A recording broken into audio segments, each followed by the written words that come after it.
पहले दोस्तों, क्या आप जानते हैं कि करणी माता मंदिर में 20,000 चूहे क्यों रहते हैं?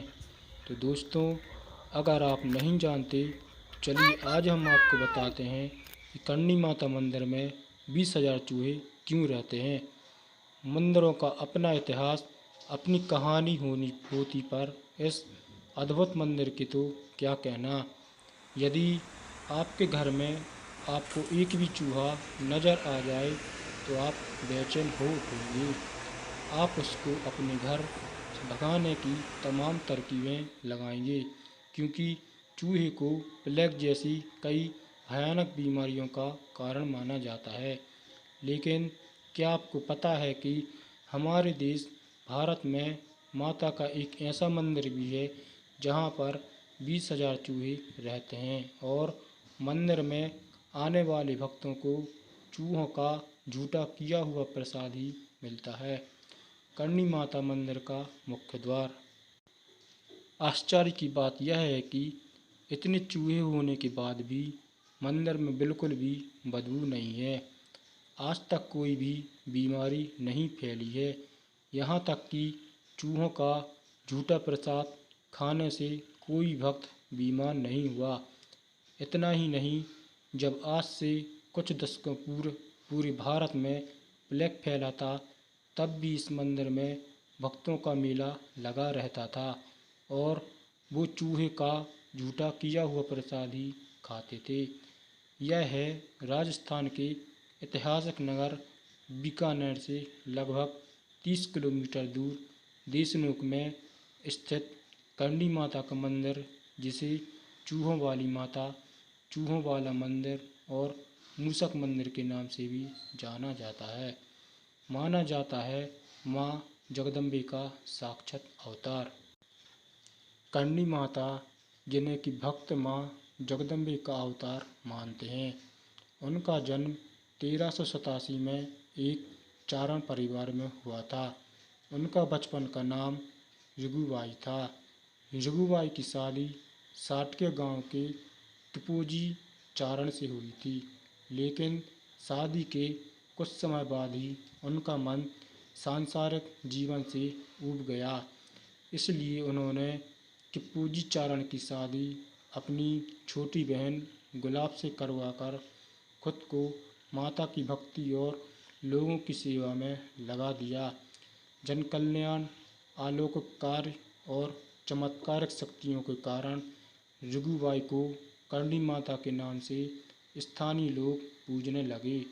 वर्तमान में जहाँ एक मंदिर स्थित है, वहाँ पर एक गुफा में करणी माता अपनी इष्ट देवी की पूजा किया करती थी। यह गुफा आज भी मंदिर परिसर में स्थित है। कहते हैं करणी माता 151 वर्ष जिंदा रहकर 23 मार्च 1538 को ज्योतिर्लिंग हुई थी।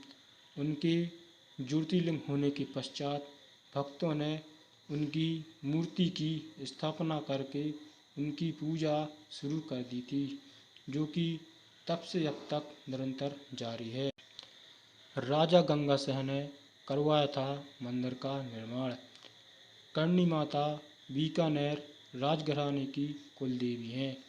कहते हैं उनके ही आशीर्वाद से बीकानेर और जोधपुर रियासत की स्थापना हुई। करणी माता के वर्तमान मंदिर का निर्माण बीकानेर और रियासत के महाराज गंगाजीत सिंह ने 20वीं शताब्दी के शुरुआत में करवाया था। इस मंदिर में चूहे के अलावा संगमरमर के मुख्य द्वार पर की गई उत्कृष्ट कारीगरी, मुख्य द्वार पर लगे चांदी के बड़े बड़े किवाड़, माता के सोने की छत्र और चूहे के प्रसाद के लिए रखी चांदी की बहुत बड़ी परात भी मुख्य आकर्षक है। यदि हम चूहे की बात करें तो मंदिर के अंदर चूहे का एक छत्र राज है। मंदिर के अंदर प्रवेश करते ही हर जगह चूहे ही चूहे नज़र आते हैं। चूहों की अधिकता का अंदाज़ा इसी बात से लगाया जा सकता है कि मंदिर के अंदर मुख्य प्रतिमा पहुंचने के लिए आपको अपने पैर घसीटते हुए जाना पड़ता है, क्योंकि यदि आप पैर उठाकर रखते हैं तो उसके नीचे आकर चूहे घायल हो सकते हैं, जो कि अशुभ माना जाता है। इसी मंदिर में करीब 20,000 काले चूहे के साथ कुछ सफ़ेद चूहे भी रहते हैं। इस चूहे को ज़्यादा पवित्र माना जाता है। मान्यता है कि यदि आपको सफ़ेद चूहा दिखाई दे गया तो आपकी मनोकामना अवश्य पूर्ण होगी। इस मंदिरों के चूहे की एक विशेषता और है कि मंदिर में सुबह 5 बजे होने वाली मंगला आरती और शाम को 7 बजे होने वाली संध्या आरती के वक्त अधिकांश चूहे अपने बिलों से बाहर आ जाते हैं। इन 2 वक्त चूहों की सबसे ज़्यादा धमाचौकड़ी होती है। यहाँ पर रहने वाले चूहों को कावा कहा जाता है। माँ को चढ़ाए जाने वाले प्रसाद को पहले चूहे खाते हैं, फिर उसे बाँटा जाता है।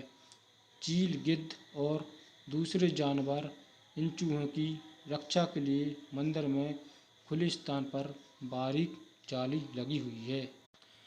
करणी माता के बेटे माने जाते हैं चूहे। करणी माता मंदिर में रहने वाले चूहे माँ की संतान माने जाते हैं।